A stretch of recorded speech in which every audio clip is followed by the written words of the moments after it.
Online study में CBSE कक्षा 10 के सभी विद्यार्थियों का हार्दिक स्वागत है। हमने सूर्यकांत त्रिपाठी निराला की दो कविताएं शुरू कर रखी हैं, उत्साह है और अट नहीं रही है।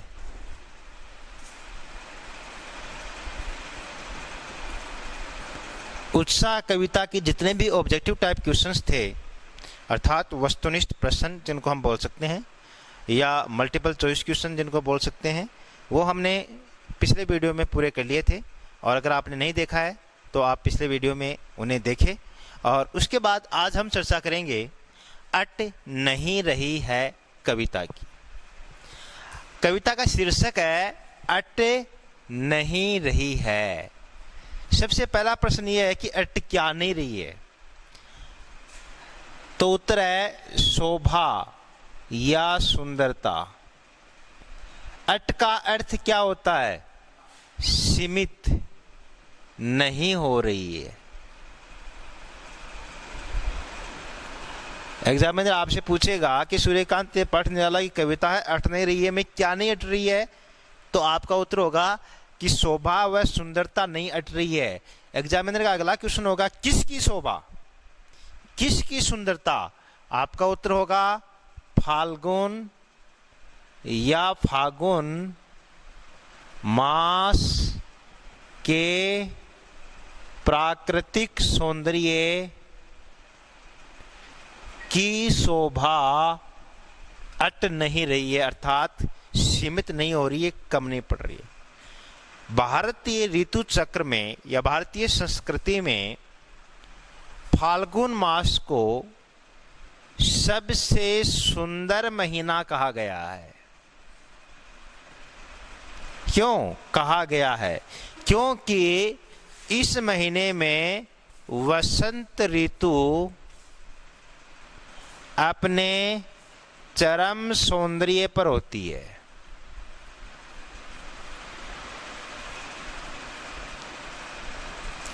फाल्गुन मास में वसंत ऋतु अपने चरम सौंदर्य पर होती है। इसी कारण अर्जुन का भी पर्यायवाची है फाल्गुन और हनुमान का भी पर्यायवाची है फाल्गुन सखा।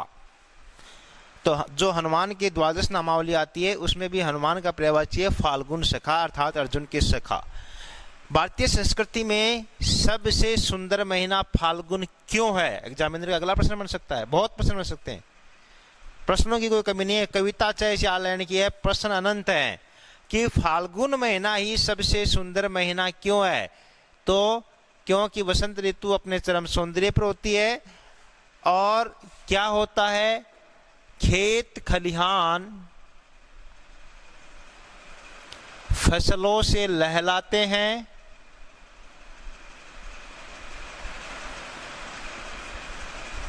समझ गए?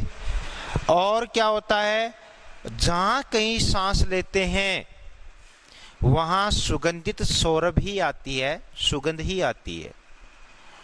अलावा इसके वातावरण या जलवायु एकदम सुहावनी होती है, मौसम सुहावना होता है, न ज़्यादा सर्दी न ज़्यादा गर्मी। इस कारण फाल्गुन मास की शोभा या सुंदरता अट नहीं रही है। अब बात करते हैं अट नहीं रही है कविता के ऑब्जेक्टिव टाइप क्वेश्चंस की, कि किस किस प्रकार के प्रश्न इस कविता से बन सकते हैं। कविता का शीर्षक आपको ध्यान में है क्या? अट नहीं रही है। लिखा किसने है? सूर्यकांत त्रिपाठी निराला ने। जन्म कब हुआ था? 1899 को। कहाँ? बंगाल के महिषादल में। अनामिका, गीतिका, परिमल, कुकुरमुता आदि आपकी रचनाएं हैं। छायावादी कवि हैं, प्रकृति के सौंदर्य को उन्होंने लिखा है। अब बात करेंगे अट नहीं रही कविता के बारे में। पहला प्रश्न है, कहीं सांस लेते हो घर घर भर देते हो, रेखांकित पद में कौन सा समास है? रेखांकित पद है घर घर। सीधा सा आपको पॉइंट बताया हुआ है, जहां किसी भी शब्द की पुनरावृत्ति हो वहां 100% समास कौन सा होगा? अव्ययी भाव समास।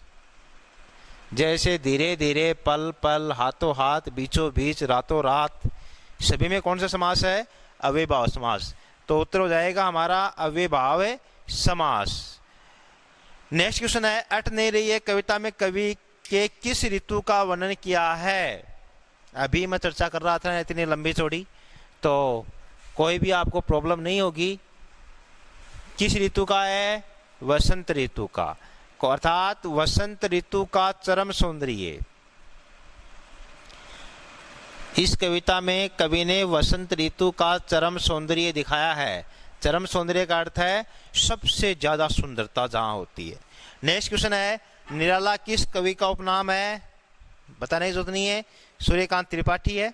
रामधारी सिंह दिनकर का उपनाम क्या है? ये बताओ। अब देखो, रामधारी सिंह का उपनाम क्या हो जाएगा? दिनकर। क्या हो जाएगा? दिनकर। कहाँ के कवि हैं? बिहार के। बिहार में पैदा हुए थे। कब जन्म हुआ? 1908 में। और बिहार के लोग बहुत टैलेंटेड होते हैं, तो दिनकर भी टैलेंटेड थे। अयोध्या सिंह का उपनाम क्या है? उपाध्याय। समझ गए?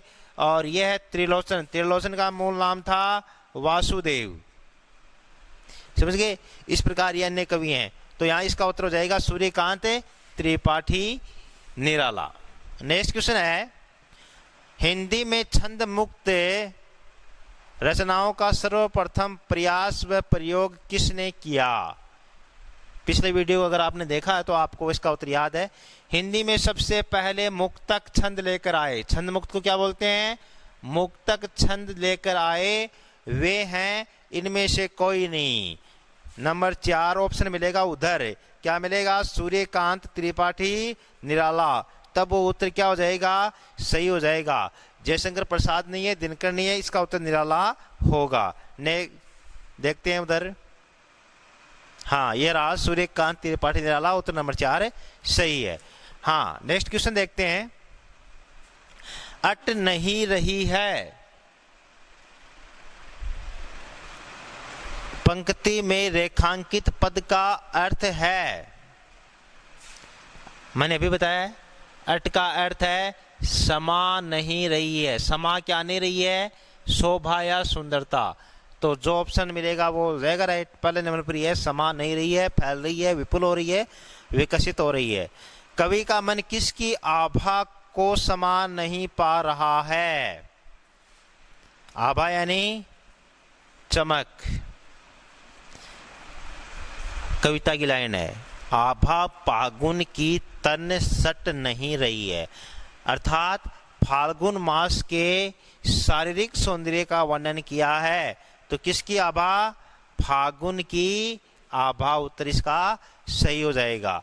चैत्र की बात ही नहीं हुई है, वैशाख की बात। चैत्र पहला महीना है, भारतीय ऋतु का चैत्र है पहला महीना, वैशाख दूसरा महीना, ज्येष्ठ तीसरा महीना। सबसे ज्यादा धूप पड़ती है, गर्मी पड़ती है। उसके बाद में चैत्र, वैशाख, ज्येष्ठ, आषाढ़ बारिश होती है, बाजरा बह जाता है। ठीक है। श्रावण कावड़ लाते हैं, सोमवार के व्रत करते हैं शिव जी के। भाद्रपद गोगा जी को याद किया जाता है गोगा नवमी के दिन। जन्माष्टमी आती है, कृष्ण जन्माष्टमी, है ना। फिर आश्विन, कौन सा? अभी आश्विन चल रहा है, श्राद्ध पक्ष आते हैं। फिर कार्तिक, कार्तिक में दीपावली आती है, समझ गए। मार्गशीर्ष, जिसको हम पर लोकल लैंग्वेज में मंगशिर बोलते हैं। पौष, माघ, पौष में सबसे ज्यादा ठंड पड़ती है। माघ और फाल्गुन, ये 12 महीने हैं, याद होने चाहिए सभी को। भारतीय संस्कृति के अनुसार सभी 12 महीने आपको याद होना चाहिए। और जो अब इंडियन कल्चर को जिएगा वो आगे बढ़ेगा, और जो पाश्चात्य कल्चर को जिएगा वो पीछे जाएगा। इसलिए चैत्र, वैशाख, जेठ, आषाढ़, श्रावण, भाद्रपद, आश्विन, कार्तिक, मार्गशीर्ष, पौष, माघ और फाल्गुन। नेक्स्ट क्वेश्चन देखते हैं, पाठ पाठ शोभा श्री पट नहीं रही है, रेखांकित पद में समास है, वो की वो बात आ गई। पहला ये प्रश्न था, घर घर भर देते हो, तो किसी शब्द की पुनरावृत्ति होती है, वहां हमेशा समास कौन सा होता है? अव्ययभाव। द्वंद्व समास कब होता है? जहां दोनों पद प्रधान हो, दोनों पद प्रधान हो वहां। बहुब्री समास, न प्रथम पद प्रधान न द्वितीय पद प्रधान बल्कि अन्य पद प्रधान हो, वहाँ बहुब्रीहि समास, तत्पुरुष समास, जहाँ उत्तर पद या द्वितीय पद प्रधान हो वहाँ तत्पुरुष समास होता है। द्विगु समास, जहाँ प्रथम पद संख्यावाची हो और संपूर्ण पद समाहार अर्थ में प्रयुक्त होता हो, द्विगु समास। बस क्या गया क्रमधारी है, जहाँ पहला पद विशेषण हो, दूसरा पद विशेष्य हो, या पहला पद उपमान हो, दूसरा पद उपमेय हो, वहाँ क्रमधारय समास होता है। तो सभी समासों की परिभाषा मैंने आपको बता दी है। नेक्स्ट क्वेश्चन देखते हैं, कवि की आंख हटाने पर भी किससे नहीं हट रही है? बताइए आपको, आंख हटाता हूं तो हट नहीं रही है, किससे? फागुन की आभा से। कविता किस मास के सौंदर्य पर है? फाल्गुन के मास पर। तो ऑप्शन इसमें फागुन की आभा से, प्रकृति के सामीप्य से, नवगीत गुंजन से, हरे भरे वनों से। तो उत्तर क्या हो जाएगा? फागुन की आभा से। पाठ पाठ शोभा से पट नहीं रही है, प्रश्न फिर से घूम कर आ गया है। इसका मतलब ये एग्जाम में भी आएगा, प्रश्न बार बार घूम के आ रहा है। तो अव्ययभाव समास को अच्छी तरीके से याद कर लेना आप। नेक्स्ट क्वेश्चन है, पाठ पाठ शोभा श्री पट नहीं रही है, रेखांकित पद का अर्थ है। पाठ पाठ का मतलब जगह जगह। अब कहाँ है जगह जगह? जगह जगह इसमें है ही नहीं, तो क्या हो जाएगा? स्थान स्थान। इसलिए उत्तर हो गया नंबर 1, स्थान स्थान। नेक्स्ट क्वेश्चन है, अट नहीं रही है कविता निराला के किस कवि मन को अभिव्यंजित करती है? अब ये भी बताने की जरूरत नहीं है। क्यों? क्योंकि प्र सु मैं न इनसे संबंधित अगर प्रश्न आए तो वो छायावादी होगा। ये हमारे सिलेबस में हट चुका है, ये हमारे सिलेबस में पहले भी नहीं था, ये भी नहीं था, ये एक ही है। प्र का मतलब जयशंकर प्रसाद, सु का मतलब है सुमित नंदन पंत, मैं का मतलब महादेवी वर्मा, जिनकी आज जयंती है, पुण्यतिथि है। महादेवी वर्मा का निधन हुआ था 11 सितंबर को, 11 सितंबर 1987 को, और वीडियो बन रहा है 11 सितंबर को ही। हाँ, न से निराला, ये चारों, ये छायावाद का ब्रह्मा, छायावाद का विष्णु, छायावाद का महेश, और महादेवी वर्मा छायावाद की शक्ति कही जाती है। समझ गए? जयशंकर प्रसाद का जन्म कब हुआ था? सन 1889 को। पंत का कब हुआ था? पंत का हुआ था 1907 के लगभग। महादेवी वर्मा का जन्म हुआ था 1907 में। निराला का जन्म हुआ था 1899 में। पंत का 1900 में हुआ था। पंत कब हुआ था? 1900 में। इस प्रकार से ये चारों कवि किसके हैं? छायावादी कवि हैं। तो अट नहीं रही है कविता निराला के किस कवि मन को व्यंजित करती है? छायावादी कवि। और अगर यहाँ इसकी जगह मान लो ये भी मिल जाए ना, रहस्यवादी, तो ये भी सही हो जाएगा। छायावादी कवियों को रहस्यवादी कवि के नाम से भी जाना जाता है। नेक्स्ट क्वेश्चन है, प्रस्तुत काव्यांश की भाषा कौन सी है? ये मैं पिछले वीडियो में भी आपको बता चुका हूँ। क्या बता चुका हूँ? कि सूरदास ने लिखा है ब्रज भाषा में, तुलसीदास ने लिखा अवधी भाषा में, बाकी जितने भी बच गए उन्होंने लिखा है खड़ी बोली में। तो इसका उत्तर क्या हो जाएगा? खड़ी बोली। अगर ये है तो इसका उत्तर क्या होगा? तुलसीदास। अगर ये है तो इसका उत्तर होगा सूरदास। और कवि देव हमारे सिलेबस से हट चुके हैं, गुजराती है ही नहीं कोई, तो खड़ी बोली इसका उत्तर हो जाएगा। नेक्स्ट क्वेश्चन है, घर घर भर देते हो में कौन सा अलंकार है? एक ही वर्ड है, अगर 2 बार आए तो समास तो याद करवा दिया, अव्ययभाव। और अलंकार कौन सा? पुनरुक्ति प्रकाश। अलंकार कौन सा हो जाएगा? पुनरुक्ति प्रकाश अलंकार हो जाएगा। पिछली वीडियो में हमने भी देखा था, क्या प्रश्न था? घेर घेर घोर गगन दाराधर ओ, ये प्रश्न था। वो घेर घेर घोर गगन दाराधर ओ में अलंकार पूछा था, और उस वक्त ऑप्शन में अनुप्रास अलंकार था। तो वहां पर अपन ने अनुप्रास अलंकार किया था, क्योंकि घ वर्ण की आवर्ती हो रही है। तो जहां घेर घेर 2 बार आया, अगर यहाँ ऐसे अंडरलाइन हो तो भी अलंकार कौन सा होगा? पुनरुक्ति प्रकाश। तो यहाँ घर घर भर देते हो में कौन सा अलंकार हो जाएगा? पुनरुक्ति प्रकाश अलंकार हो जाएगा। नेक्स्ट क्वेश्चन है, छायावाद की विशेषता है? बहुत अच्छा प्रश्न है। मानवीकरण, अर्थात प्रकृति का मानवीकरण किया है छायावादी कवियों ने। प्रकृति को मानव के रूप में दिखाया है। जिस प्रकार फागुन को क्या दिखाया है? मानव के रूप में। कवि क्या कहता है कि अट नहीं रही है, पट नहीं रही है, सट नहीं रही है, आभा फागुन की तन। जहाँ कहीं सांस लेते हो घर घर भर देते हो, है ना, उड़ने को नभ में तुम पर कर देते हो। कौन कर देता है? फागुन। तो प्रकृति का मानवीकरण छायावादी कविताओं में हुआ है, इसमें कोई दो राय नहीं है। गीति शैली, जी बिल्कुल, छायावादी कवियों की शैली गीति शैली रही है। बादल गरजो अर्थात उत्साह कविता है वो, और अठनेरी भी है। दोनों कविताएं हैं वो गेय शैली में, अर्थात इनको गाया जा सकता है। नेक्स्ट, सांकेतिकता। सांकेतिकता का अर्थ क्या होता है? प्रतीकात्मकता। ये तो महत्वपूर्ण विशेषता है छायावादी कवियों की, कि छायावादी कवियों की कविताएं हैं वो प्रतीकात्मक होती हैं, उनका दूसरा अर्थ निकलता है। इसलिए ये तो सबसे बड़ी विशेषता है।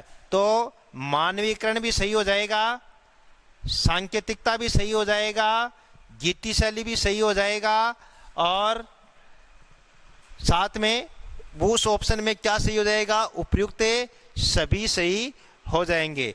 तो ये प्रश्न हमारे थे कवि निराला की कविता अट नहीं रही है से संबंधित। उम्मीद करता हूं कि सभी प्रश्न तकरीबन आपको पहले से आते होंगे, और नहीं आते एक दो में प्रॉब्लम थी तो वो आज उसका सॉल्यूशन हो गई है। हमने सभी कविताओं को पढ़ लिया है। पद्य भाग में हमारे पास 4 कविताएं हैं। चारों कविताएं, पहली कविता सूरदास के पद, दूसरा राम लक्ष्मण परशुराम संवाद तुलसीदास, तीसरा जो अभी हमने पढ़ा है उत्साह और अठनेरी सूर्यकांत त्रिपाठी निराला, और चौथा ऋतुराज की कन्यादान। 4 पाठ हमारे सिलेबस में बच्चे हैं 2020-21 के सेशन में, और 4 ही पाठ हमारे पास गद्य में बच्चे हैं। कौन से? शिवम प्रकाश नेताजी चश्मा, बाल गोविंद भगत रेखा चित्र है किसका? राम वृक्ष बेनीपुरी का। अलावा इसके बचा है हमारे पास लखनवी अंदाज यशपाल का, और मानवीय करुणा की दिव्य चमक सर्वेश्वर दयाल सक्सेना। इन 8 पाठों के प्रश्नोत्तर ऑब्जेक्टिव टाइप क्वेश्चन आंसर मैं आपको करवा चुका हूं, और साथ ही साथ मैंने जेस्टेटिव जो पढ़ाया है, वर्णनात्मक जब पाठ पढ़ाए तब भी मैंने आपको बताया है कि इस प्रकार से ऑब्जेक्टिव टाइप क्वेश्चन बन जाएगा। अगर इन वीडियोज को आप देख लेंगे ईमानदारी के साथ तो आपके हिंदी में 100 में से 95 मार्क्स कोई नहीं रोकने वाला है, बशर्ते आपने वीडियोस को बड़े एकाग्रचित होकर ध्यानपूर्वक देखा है और आपने हर समस्या को समाधान में तब्दील किया है। इसलिए एक बार मैं पुनः कहता हूं, जो जितना अधिक देखेगा, जितना अधिक पढ़ेगा, वो उतना ही अधिक सफल होगा। आज के लिए बस इतना ही। मिलते हैं एक नए वीडियो के साथ, तब तक के लिए नमस्कार।